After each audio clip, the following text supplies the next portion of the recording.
परमात्मा प्राप्ति का परम साधन नाम है। हमें केवल एक नियम लेना है, निरंतर नाम जप करने का। मन की वृत्तियां ऐसी बन जाएं कि नाम जप के बिना हमें एक क्षण भी चैन न पड़े।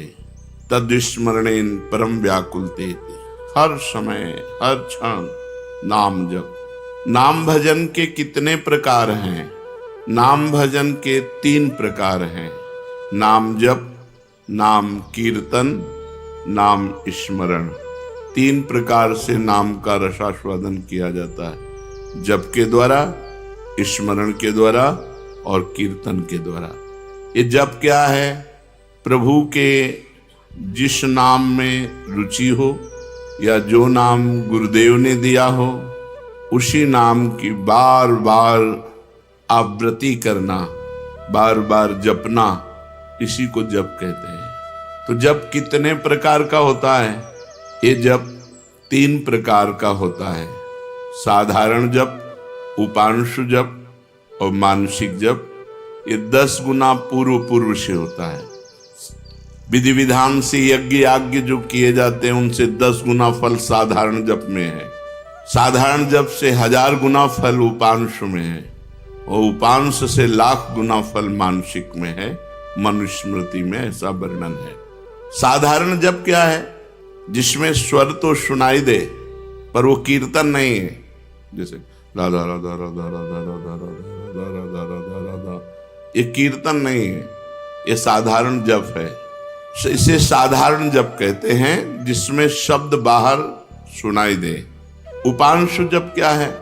जिसमें जीभ और ओठ तो हिले पर शब्द बाहर न सुनाई दे। ये साधारण जप से 1000 गुना फल देने वाला है। ओठ बंद है, अंदर जीभ हिल रही, नाम या मंत्र चल रहा है। मंत्र उपांशु से शुरू होता है। मंत्र 2 ही प्रकार जपा जाता है, उपांशु और मानसिक।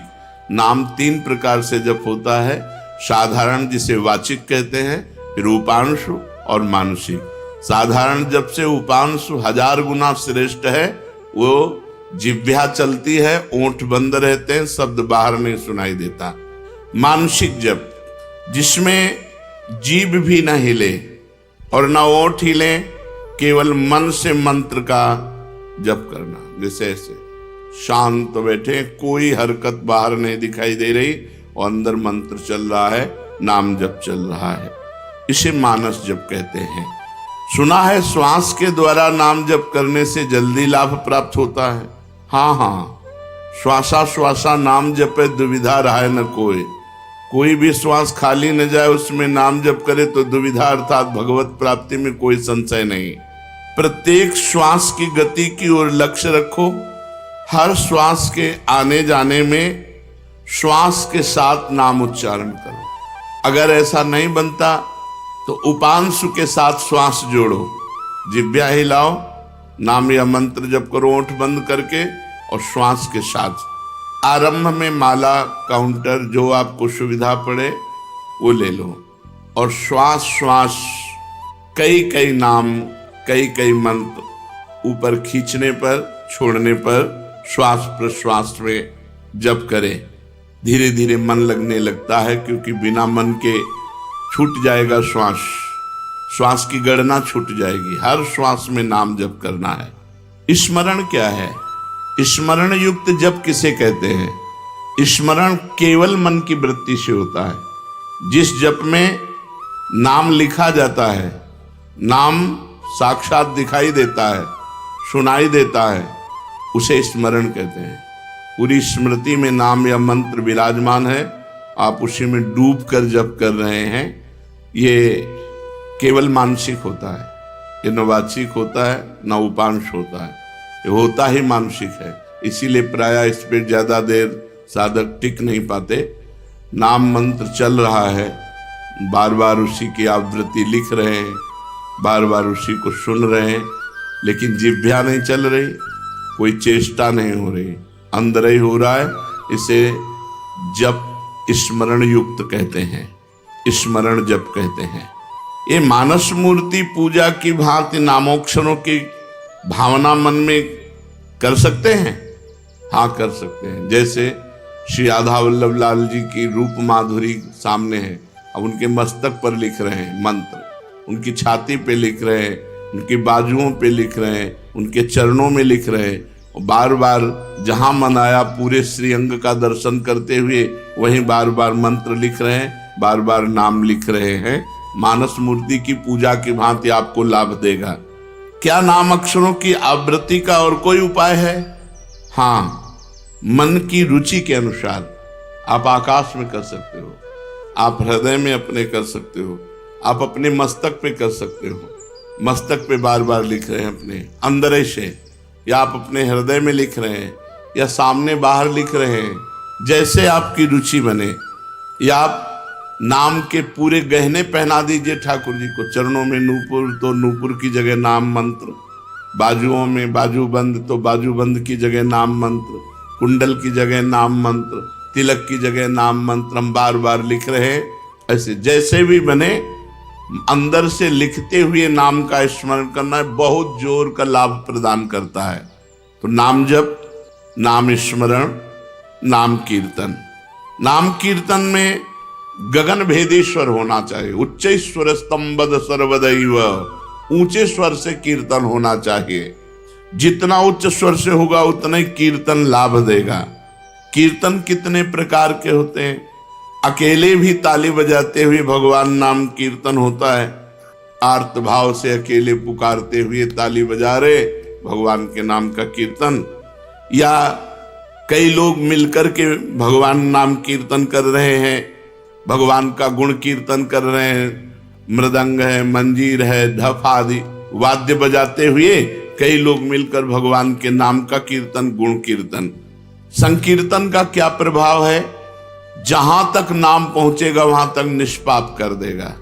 जिनके कानों में, पशु पक्षी जिनके भी कानों में नाम ध्वनि, गुण ध्वनि पहुंची, गुण ध्वनि चतुरासी जी, जैसे आप चतुरासी जी गायन करते हैं, ये गुण ध्वनि है, महिमा ध्वनि है। नाम ध्वनि, नाम कीर्तन, राधा राधा राधा, ये जहां तक जिसके कानों में पहुंचेगी, पशु पक्षी चिड़िया सबके पाप को नष्ट कर देती है। इसीलिए इसे उच्च स्वर में गाया जाता है नाम कीर्तन। यहां तक कि जड़ वृक्ष भी पवित्र हो जाते हैं, वो जगह पवित्र हो जाती है जहां नाम कीर्तन होता है। ये तो हम समझ गए। अब हर समय नाम जप कैसे हो? भगवान के नाम में महत्व बुद्धि होने से, अपनी भूल पर पश्चाताप होने पर, मैं क्यों भूल गया इतने सेकंड नाम, और बार बार नाम की आवृत्ति अभ्यास करने से, अभ्यास की कमी के कारण, महत्व बुद्धि ना होने के कारण, भूल जाने पर पश्चाताप ना होने के कारण आपका भजन छूटता है। पूर्ण विश्वास करो इसी नाम से सब कुछ हो जाएगा। नाम में रुचि हो जाए, नाम में प्रेम हो जाए, यही हमारी साधना की पूर्णता है। विश्वास और प्रेम ही भजन है। भजन क्या है? विश्वास और प्रेम। नाम में रुचि और विश्वास है कि इसी नाम जप से सब कुछ हो जाएगा। नाम में ही विश्वास और नाम में ही रुचि, इसे ही भजन कहते हैं। और भजन करते हुए भी यदि भजन में रुचि नहीं हो रही तो 10 नामापराधों में कोई एक अपराध बन रहा है, उससे बचना चाहिए। 10 नामापराध हैं, इनको कहीं लिख कर टांग दीजिए, जिससे हर साधक एक बार दृष्टि तो पड़ी जाए बड़े बड़े अक्षरों में। पहला, संत पुरुषों की निंदा। ये बड़े बड़ों से बन जाता है। जिनको अपनी साधना का गर्व होता है उनसे जरूर बन जाता है अपराध। वो दूसरे को लघु समझते हैं, हे समझते हैं। और जहां साधना इस बात की है कि सबको अपना भगवान मानना है, वासुदेवा सर्वम, सबको भगवान मानना है। मैं सेवक सचराचर रूप स्वामी भगवंत, मैं सेवक हूँ, चराचर जगत मेरा भगवान है। लेकिन अपराध तभी बनता है जब अपने को बड़ा भजनानंदी, बड़ा साधक, बड़ा तपस्वी, बड़ा संत मान लेते हैं, तो फिर अपराध बनने लगता है। या हम किसी संत में दोष दर्शन करते हैं तो अपराध बनने लगता है। देखो, एक संतों की स्थिति होती है, कुछ स्थितियां ऐसी संतों की होती जिनको देखकर आपको लगेगा ये पूरे संसारी हैं। लेकिन वो संसारी नहीं है, वो बड़े भागवतिक हैं। हम बाहरी स्थितियों से नहीं समझ सकते हैं। पूज्य स्वामी श्री अनंग बोधाश्रम स्वामी जी महाराज दिगंबर रहते, गंगा जी के किनारे 12 महीना कष्ट सहते। और जब वहाँ खेत करने वाले जो तरबूज की खेती, सब्जी की खेती गंगा किनारे करते हैं, वो जब आते तो उनके पीछे लग जाते हो, कहते सुनो थोड़ी तमाकू दे दो, थोड़ी तमाकू दे दो। जहां धर्म सम्राट करपात्री जी साष्टांग दंडवत जिनको करते थे, प्रभुदत्त ब्रह्मचारी जी भगवान मान के आराधना करते थे, वो महापुरुष वो कहते स्वामी जी तुम रोज मांगते हो, हम गरीब आदमी कहां से तुम्हें दें। अरे बोले थोड़ी दे दो यार। अब आप कैसे पहचानोगे कि किस कोटि का महापुरुष है? अगर आप उनकी इस चेष्टा को देखेंगे तो आपकी अश्रद्धा ना हो जाएगी। यार तमाकू, थोड़ी तमाकू के लिए इनके पीछे ढूंढ। और ऐसे महापुरुष के बड़े बड़े महापुरुष साक्षात चरणों में लौटते। संतों की बाहरी चेष्टाएं कुछ ऐसी हो सकती हैं जो हमारी समझ के परे हों, तो उन्हें केवल नमस्कार करें। पहला नामापराध है संतों की निंदा करना, सत्पुरुषों की निंदा करना। ये नियम ले ले, हमें किसी संत की निंदा नहीं करनी। और संत चाहे 1000 वर्ष से तपस्या कर रहे हो, चाहे आज दीक्षा लिया हो, शालिग्राम भगवान चाहे 100 वर्ष से सेवित हो, चाहे अभी विराजमान हो, वो बराबर होते हैं। जब पारस ने स्पर्श कर दिया तो चाहे 100 वर्ष पुराना सोना हो, चाहे अभी का सोना हो, वो तो सोना सोना ही है। ऐसे ही संत संत है, कभी किसी साधक के प्रति भावना नहीं तो कल का छोरा है।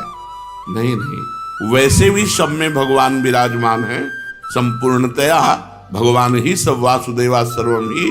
तो फिर संत वेश है तो हमें नमन करना चाहिए, हमारे नेत्र सबको नमन करे। अगर किसी को छोटा मानते हैं तो दोष दर्शन हो जाएगा। सब में भगवान है। तृणादपि सुनीचेन तरोरिवशेषमणा। नाम जापक, नाम कीर्तन करने वाला कैसा होना चाहिए? तृणादपि सुनीचेन। क्यों? क्योंकि अगर ऐसा भाव नहीं तो निंदा किसी न किसी की करेगा और नामापराध, नाम में रुचि नहीं होने देगा, नाम जपने में बाधा पहुंचा देगा। इसलिए सबसे पहला है संत अपराध, भक्त अपराध।